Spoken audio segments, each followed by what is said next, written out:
Hey, I'm Sophia, and when I was a kid, me and my family always took trips to the beach.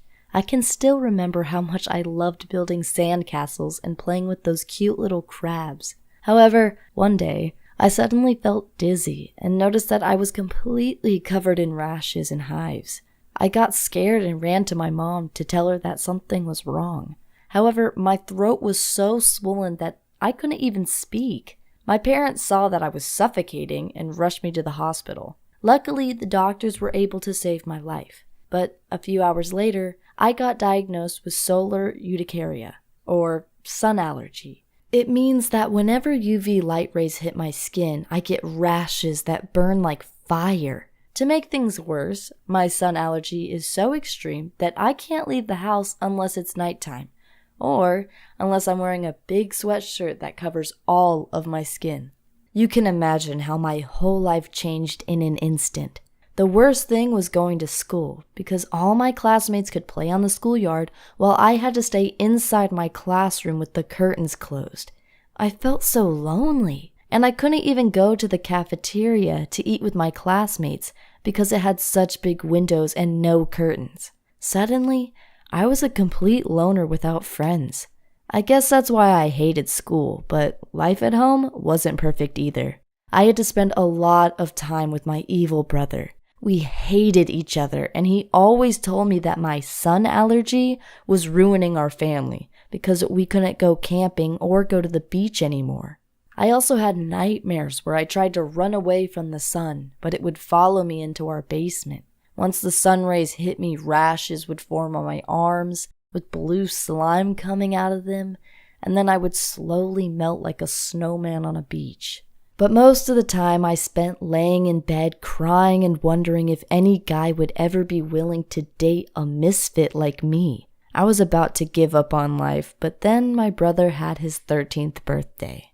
My parents asked him if he had any wishes, and he said his only wish was to go back to the beach. My parents got mad at him and told him to be considerate of my sun allergy and to stop talking about the beach. But he started crying, pointed at me, and said I was an evil vampire that was scared of the sun and tried to suck the blood out of our family. I remember feeling so terrible afterwards that I went to my mom and asked if she could bring me to a foster home because I didn't want to be a burden to our family anymore. Luckily, I have the greatest mom in the world, and she said that she would never ever leave me because she just loves me too much. I guess that's exactly what I needed to hear. Because the next day, I decided once and for all to stop being a victim of my sun allergy and to finally take control of my life again.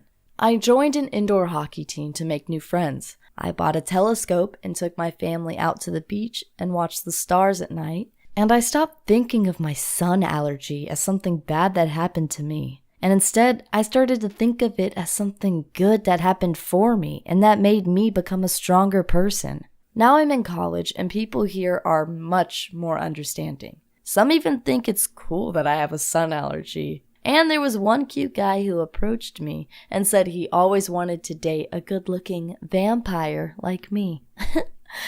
And I've also decided that if I should ever get married, that it will be during a solar eclipse, because that would be so romantic.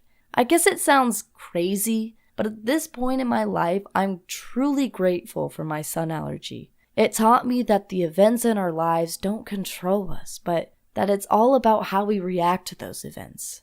The first 2 years after I developed my sun allergy, I couldn't stop pitying myself, and I spent every night crying myself to sleep and wondering why life was so unfair to me. However, now I've realized that complaining about things you can't control doesn't make sense. It's a waste of time and energy. Instead, I try to only focus on those things that I do have control over, like studying for school or having a good time with my family, playing board games and making jokes. I just want to thank you for listening to my story. I hope you learned something from it. And please don't forget to subscribe to this channel for more animated stories.